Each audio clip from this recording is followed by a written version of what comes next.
The vecinos, the neighbors heard her scream. I was like 6-month-old menudo. How embarrassing. Tan pequeña, I said, chill out, mija. I want to be your pollo en salsa. I would even be your cocktail de camarón, and I wouldn't charge the usual $6.50. She insisted she would no longer be my pupusa. Said I was more like a guisado de pollo. She wanted steak with frijoles negros, arroz blanco, y platanitos fritos. She wanted the works. Hell, she had me fooled. I thought she was on a diet. So, so, so, so I said she could find her taco de chicharrón somewhere else. Maybe what she needed was a White Castle with fries and a vanilla malted milk. Pa que se le quitaba su coraje. Maybe she should stuff herself with a Mexican sandwich, one without jalapenos. After a few tecates and some tequila, she was back telling me that I was her super nacho. And I promised once again she would always be my favorite gordita. It was our usual Friday night argument.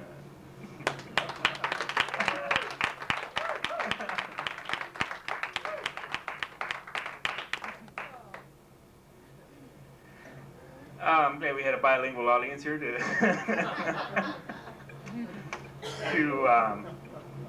catch all the nuances in that poem. This is my first poem for 1992, and it's called Beware of the Dog. I'm actually inspired by, I picked up a book the other day, and this poet, David Hernandez, a fine poet from Chicago, I picked up this book a few months ago, and the first 3 poems in the book were about a dog, and I laid the book down. I thought, who's going to write about their dog? So, but I eventually picked it up again and got past the poems about the dogs, and so, and then you know how you see on the homes the sign that says "Beware the dog." So, kind of, I thought, well, I'm going to write a dog poem. I call it Beware of the Dog. The vicious pit bull with the bite bloodier than its bark. The Heinz 57, a melting pot breed. The pinche Doberman Pinscher. The cute little Hispanic Chihuahua selling crack at Clark Park. The dog inside of you that is a bitch. The howling dog full of dogmatism. The homophobic dog. The oversexed, erotic, horny hot dog. The dog fucking inside my head and barking louder than it bites. The dog on TV and upside your ass, the one in your wet dreams. Beware of the dog that up and dies, leaving you lonely and friendless. Remember how the mailman was its favorite meat. Beware of the dog with the Roman collar, full of dogma, the devil disguised as a Saint Bernard, the Christopher Columbus dog barking, it discovered you and we are all illegal. The homophobic dog, the fascist dog, a real son of a bitch. The capitalistic dog claiming to be man's best friend. The apartheid dog of South Africa and Detroit, Michigan. The American-made dog in Central America. The dog whose owner is a pack of fleas or a politician disguised as a merchant of Venice. The dog patrolling our borders. Yes, beware of the dog in this dog-eat-dog world. Beware of the dog immune to mace. The dog howling at death. The one accustomed to your face or dressed in chantilly lace. The dog that sent you the Valentine card. Actually, the wolf in sheep's clothing. All right. The schizophrenic poodle. The schizophrenic poodle without papers, in love with the greyhound. The sheepdog in the city, the boxer with delusions of grandeur, wanting to be the heavyweight champion of the world. Beware of the dog roll. Next time, it could be about you. All right.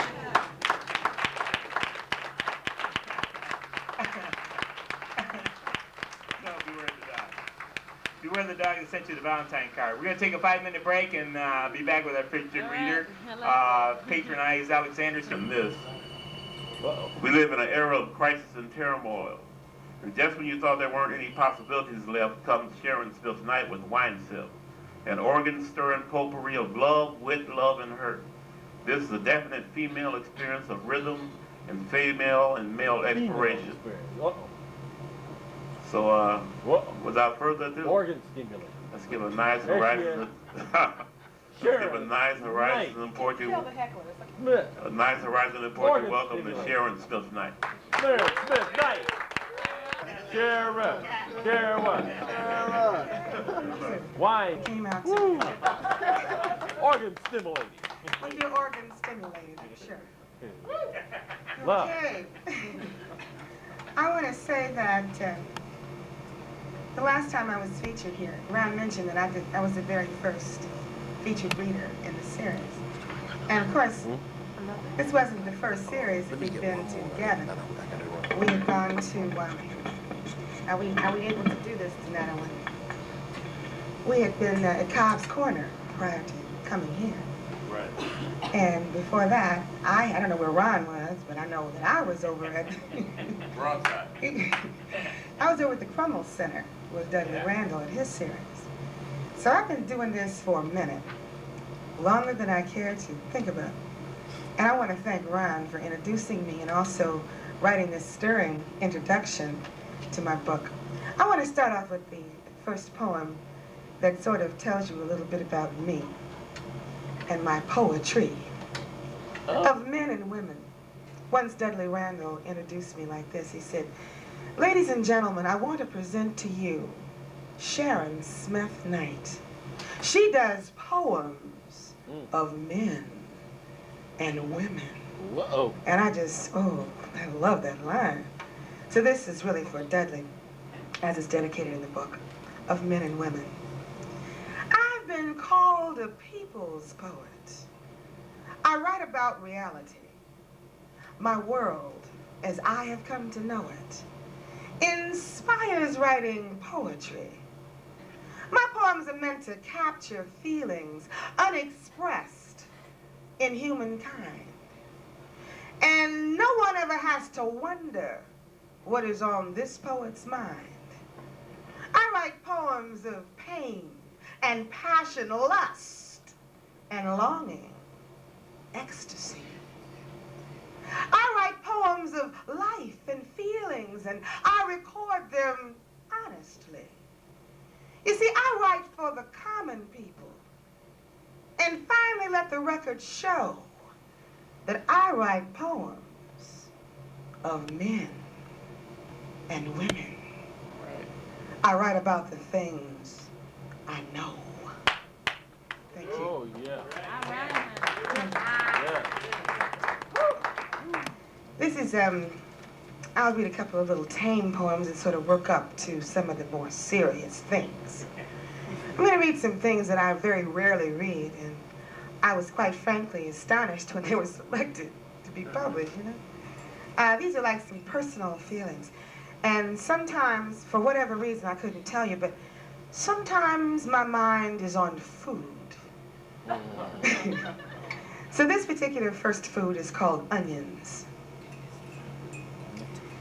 Memories stored in dark, dry places are like onions hung in cellars. Onions peeled expose layers of feelings to taste on hungry nights. Your memory lingers like the odor of onions, pungent, hard to wash away. Remembering seasons my soul and sometimes makes me cry. Ooh. I don't think I've ever read that before. The next food is pretzels. Onions and pretzels don't necessarily go together, but it depends upon how hungry you are, you see. First, let me give you a little definition. And I know you've seen this yourselves. If you drive by certain sections of the city in the summertime, you will notice, especially in apartment buildings, that they've taken the ends of the curtains and tied them together, creating a pretzel. shape. So the name of this poem is Curtain Pretzels.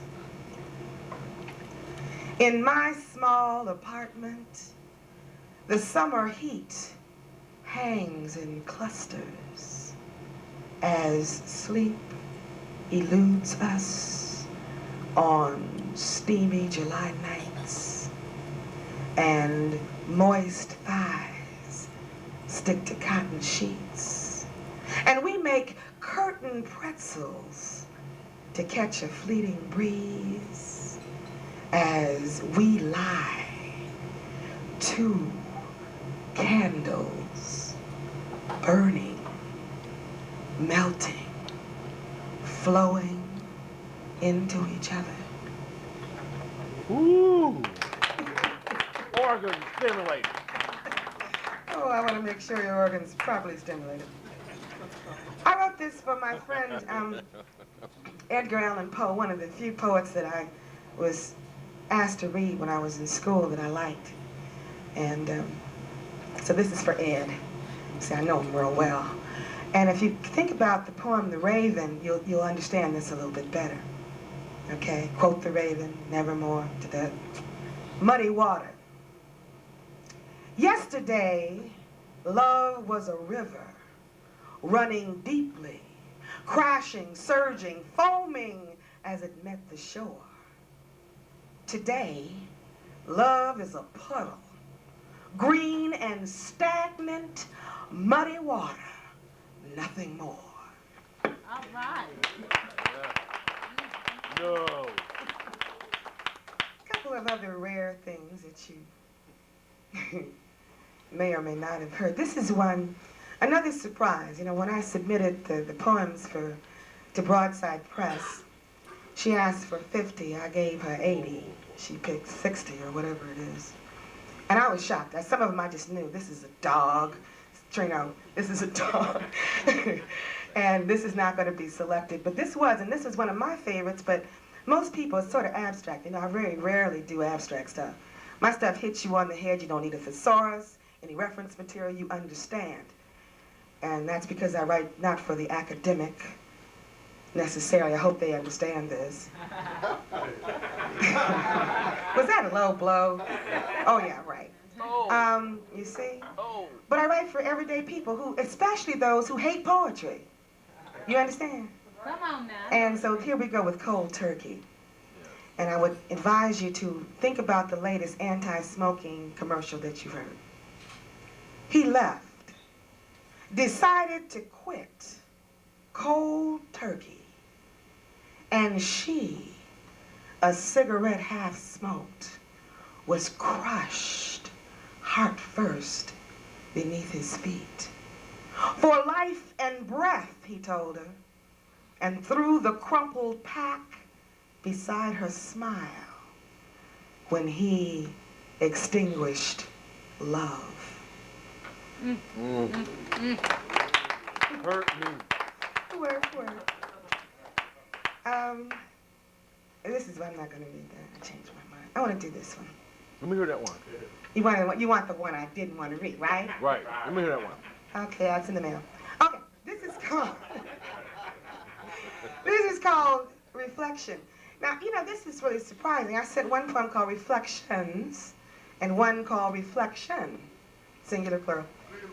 And she selected both. I was like, oh my goodness. Okay, Reflection. She looks in the mirror and sees his face. She is the moon and reflects his light. She basks in his shadow. That's why she doesn't understand why he always puts her pot on his back burner and regards her interests slightly above those of the strangers he sees on his daily ride to work. Too sick. I had a lot of fun with this poem, and I dedicate this to all my Catholic friends. Took my vitamins tonight. You see? This is really, I should have dedicated this to His Eminence, but I thought, no, I'm already in enough trouble with this, okay? So actually, I was inspired by His Eminence's visit here, the Pope, when he came to Detroit. You guys remember that, don't you? Yeah. All right, I mean, you know. Came to You have Hamtramck. friends that are Catholics that still go to, you know. Anyway, so this is called the Papal Poem. Maria got pregnant before most of us had gone through puberty. Said the baby's daddy was Butch Hudson, the captain of the football team. But he denied it. That baby did look an awful lot like Sonny, her mother's boyfriend, though. You see, Maria loves celebrities. Like the time that Johnny Taylor came to town. Maria said her second child was his. Well, she threatened him with a palimony suit, but he wasn't intimidated. She still tells that child, your father, Johnny Taylor, wouldn't want you to be doing this or that. Got the kid believing it, too. Maria really loves celebrities. Shortly after Leon Spinks won his title. Yes, you guessed it, Maria told her she was having his baby. Now, that baby was different from the others. And we all agreed that he was born without front teeth. Several years passed before the next child was born. That kid was funny. He was conceived about the time Eddie Murphy was in town doing a movie. She encouraged this kid to be funny. He would do a 10 or 15-minute routine, and we would laugh at his jokes regardless. You see, Maria really loves celebrities and babies. And boy, could Maria have babies. You see, Maria didn't believe in birth control or self-control for that matter. So you understand my concern when I heard that the Pope was coming to town and Maria was going to see him. Uh-oh. Uh-oh. I'm glad the Pope didn't go to Indianapolis.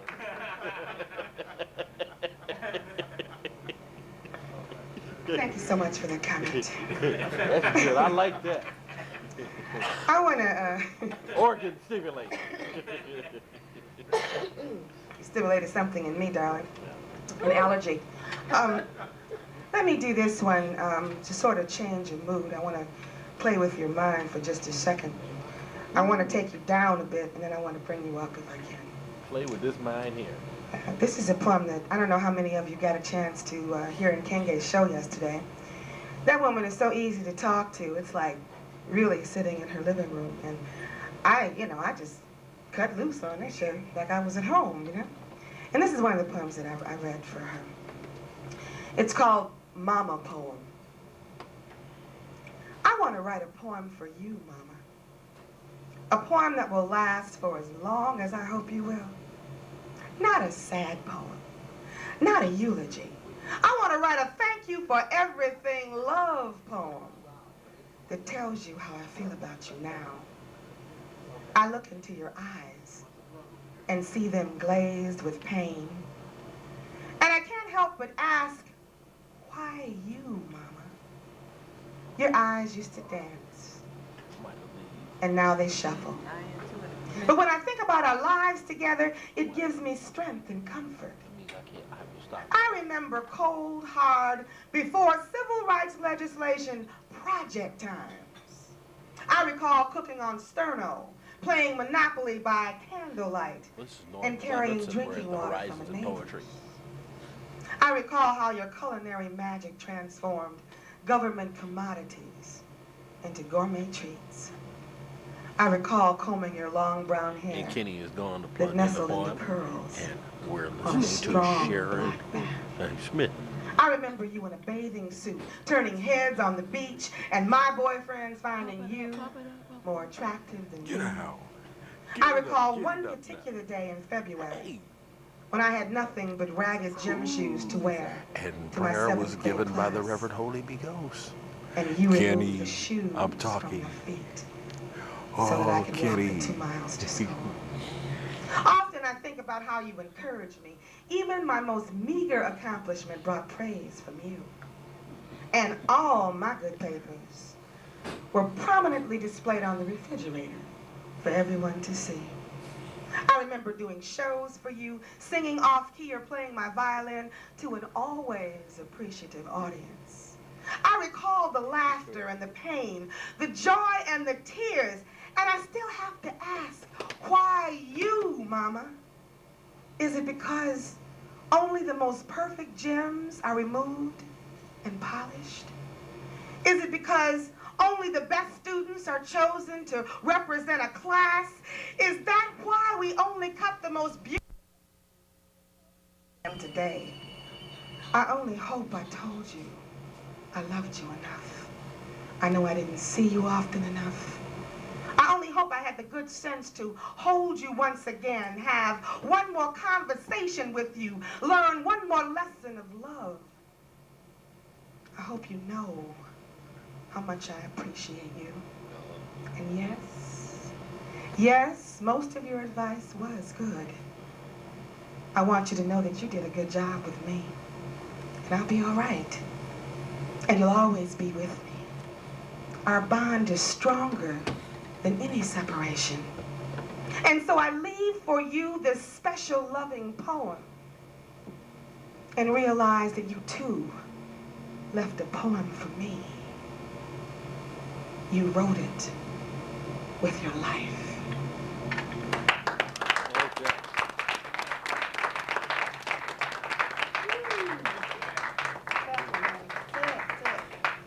Okay, a little change of pace here.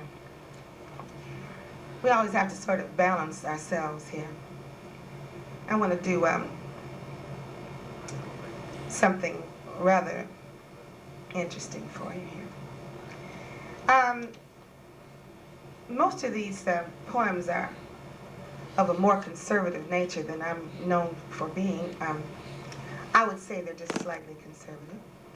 However, she's got a lot of good things. This is called After Loving. And supposedly this is a poem that's meant to capture the ultimate love experience. Sloshing in a pool of love, exhausted. A jigsaw puzzle maze of arms and legs entwined. Afraid to break the spell by moving or changing the rhythm of my breathing. We are a circle within a circle, the yin and the yang, as we pause briefly between laps like marathon lovers, and my moistness is your moistness, my taste on your lips, my head on your chest. But do I hear your heart or mine?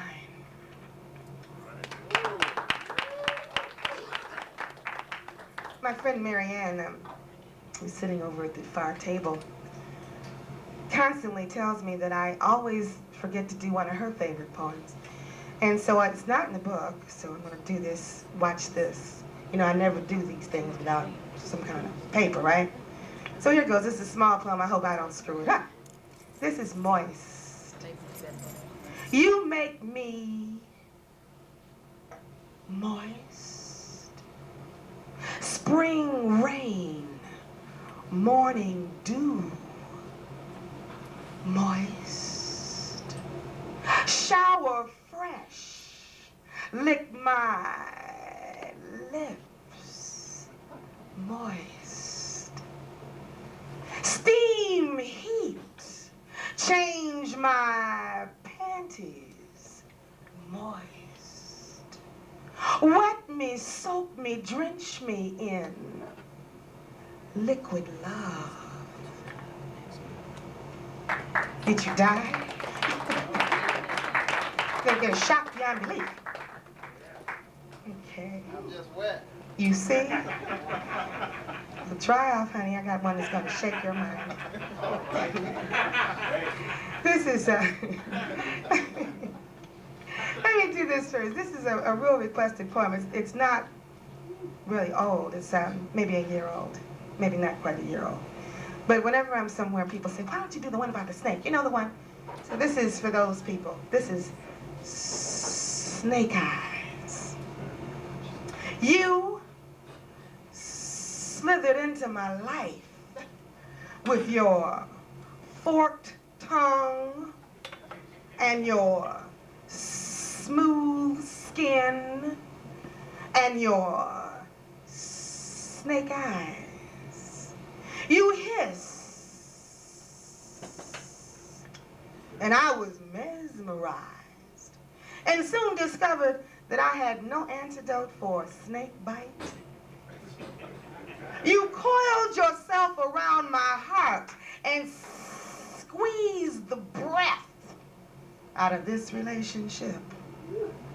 Venom spreads throughout my being, weakening my spirit, poisoning trust and love. And now I have to check and verify, question and clarify, all because you chose the element of surprise. Charm me with those snake eyes. Love me with those snake thighs. Told me all those snake lies. Thank you. I'm gonna read a couple more and then I'm gonna sit down. If I read it all, heck, you won't buy the book, you see? What about that erotic one? Which, oh, that's Friday, darling. You have to tune in. I want to hear from that. Well, maybe we'll talk later, okay? This is called Black Legacy. Leave me alone. This is a controversial poem, you see? Controversy. Black Legacy. This is the one really rotten review I've had, and it was about this poem. And in honor of Black History Month, I read it last night on the radio on Sunday, and I'm going to read it tonight. See what I can. By the way, let me just explain to somebody that is hearing this. It's a little dated because I wrote it 25 years ago. I have a daughter that will be 27 on the 13th of February. So you know what I was like about 27 years ago, you see around this time. And when she was 2 years old, I wanted to have a son so they could grow up together, okay? That was a fleeting thought. It just sort of went in and sort of came out. Now, she's 27. I haven't wanted a son in a while, okay? So I put myself in the position of a mother that had just given birth to a black son. And these would be, she's speaking, Black Legacy. Into a world he has not touched, already he has left his mark. Though things are better than before, his future still is cold and dark. An innocent child was born today. He was conceived without a choice, evicted by force and pushed away, shocked by the sound of his own voice. This small black life I'm holding now, to be his shield from pain and harm. I know the day will come when he won't seek the shelter of my arm. And I won't live as long as he. And at some point I must let go. Before I'm ready, probably. Before he knows what he must know. He'll have to learn of grief and hate, the meaning of pain and fear and war. He'll have to understand he's black. He'll have to know that he is poor. What a great burden for one so young. What a cruel kind of legacy. It's sad, but I know that my only bequest will be what my parents left for me. So I grieve already for my son and all the joys of life he'll lack unless he fights, unless he's free, unless my son is proud and black. Into a world he has not touched, born on a sphere that hangs in space, facing a world he's not yet seen, into the so-called human race.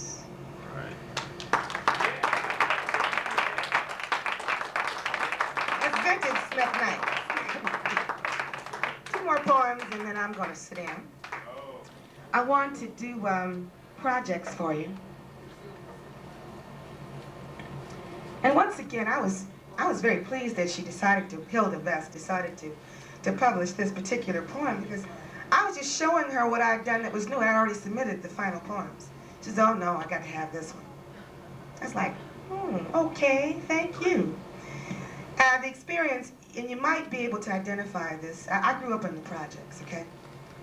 But country projects and city projects are not the same. And I don't know how many of you are familiar with projects to that extent. But take it from me, Inkster in the 50s is not the same as the Brewster projects in the 90s. Think about it. I took one of my students home. I saw her out and I took her home. She lives in the Brewster projects. Between the time it took for her to get out of my car and walk to her door, I'd seen 2 drug deals go by and 1 hooking situation of a young lady that was selling her wares. And that was like, it wasn't even 2 minutes, okay? So I was inspired. Projects, where crime and violence are not just on TV, and survival is the daily goal of objects swept under society's rug, emerging for the bi-monthly ritual, waiting for the mail. Rejects, mostly women and children, a few older male cast-offs from the industrial age, and lots of younger males who have never worked and haven't quite grasped the importance of learning a skill. Projects equals people plus property divided by poverty multiplied by needs unattended. Projects, the last bastion of the underclass, the right pimple on the face of democracy, where reality confronts equal opportunity and twists on her own knife.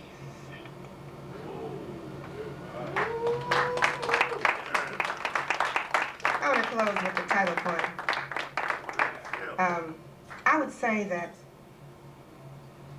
pardon, I would say that on the radio Sunday, I dedicated this piece to Ron Allen and Trino, 2 of my very favorite poets. Let's hear it for Ron Allen and Trino Sanchegas.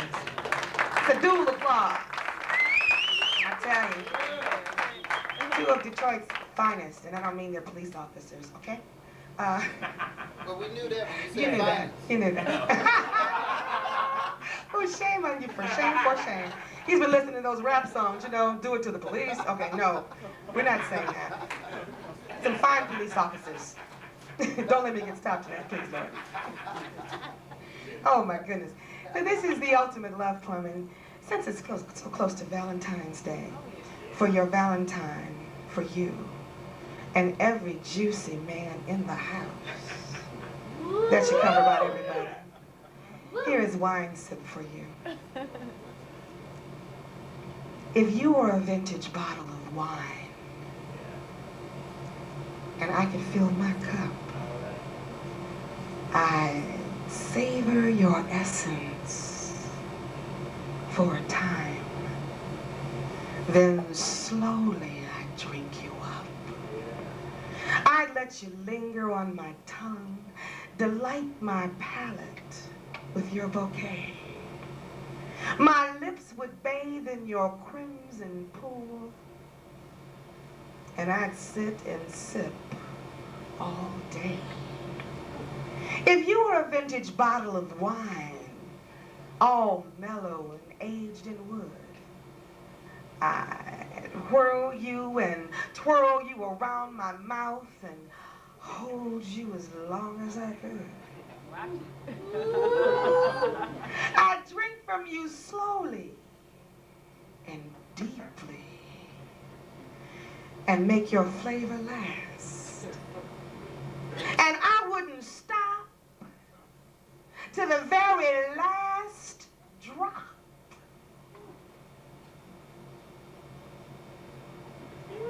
And I'd probably lick my glass. All right. Thank you, everybody. Thank you so much.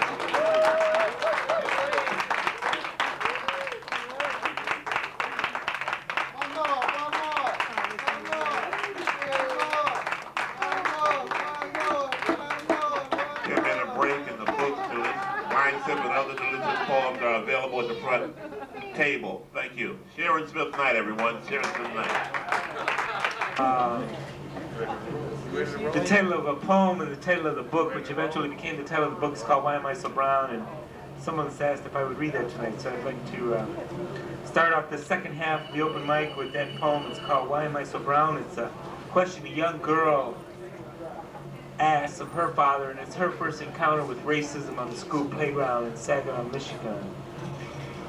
And I answered it this way. I said, it's a question Chicanitas sometimes ask while others wonder, why is the sky blue or the grass so green? Why am I so brown? God made you brown, mija, color bronce, color of your raza, your people, connecting you to your raíces, your roots, your story, historia, as you begin moving toward your future. God made you brown, mija, color bronce, beautiful, strong, reminding you of the goodness de tu mamá, de tus abuelas, your grandmothers, y tus antepasados, your ancestors. God made you brown, mija, to wear as a crown, for you are royalty, la raza nueva, the people of the sun. God made you brown, mija. It is the color of Chicano women, leaders, madres, of Chicano warriors, luchando por la paz y la dignidad de la justicia en la nación Aztlán. God made you brown, mija, and wants you to understand that brown is not a color. Brown is not a color. It is a state of being, a very human texture, alive and full of song, dancing, celebrating to the new world, which is for everyone. Finally, mija, God made you brown because it is one of her favorite colors.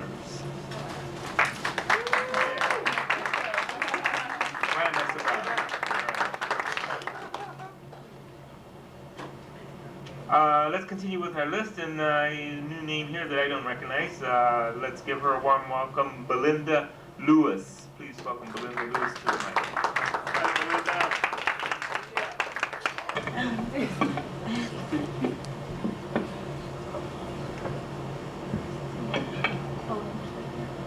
A little more into the mic. Or you can take the mic out of there. It's the first time, right? Yeah, I know. Okay. I have 3 poems that I'd like to share. The first one is entitled, By Any Means Necessary. An absence of emotion, a world without thought, a meaningless existence, nothing matters. By any means necessary, we will be free. Even if it means that we kill our own and rob the blind. By any means necessary, we will find a way to destroy this world that we were given, beat our children, abort our babies, kill our minds with the drug called dignity and righteousness. We will never be free as long as we see color, gender, or nationality. We fought the battle to win the war, which we now are losing. Our ancestors turn over in their graves, their faces twisted in skeletal grimaces, as yet another child comes to rest with them. By any means necessary, we kill our own.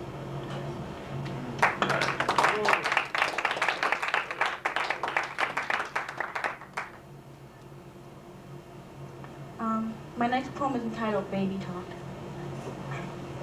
She's just a baby, smooth, naked, brown butt raised to the sky, waiting for mama. Her tiny feet wiggle as she moves her little toes. She lies in her white crib on a 2 red blanket. She rolls over. 2 white eyes stare upward out of twin bloody slits.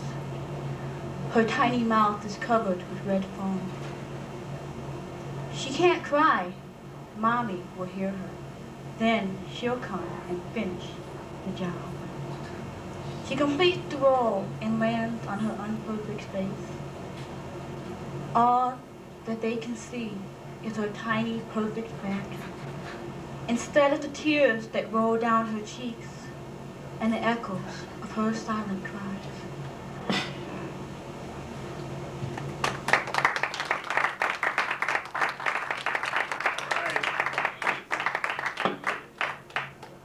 My next poem is dedicated to a 14-year-old cousin that I lost last week to the violence in the streets of Detroit. It's called April Rain. Blinding rain falls, the patter of her blood on ash-gray sidewalk. Thunder roars, the shot of a gun. Lightning flashes through the sky, blue fire flickering at the end of a barrel. Laughter from the television echoes, her wheezing as she sucks in for air, fighting against death. He stands on her 13-year-old ribcage, jumping up and down, skeletal teeth frozen in a rictus grin. Her heart explodes in the red flood, turning his black cloak burgundy. Finally, she is gone, and he can eat.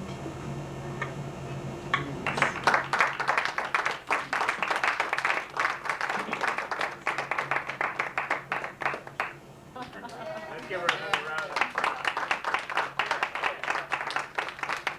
You see that version's real nice. Give us a second applause. Mike?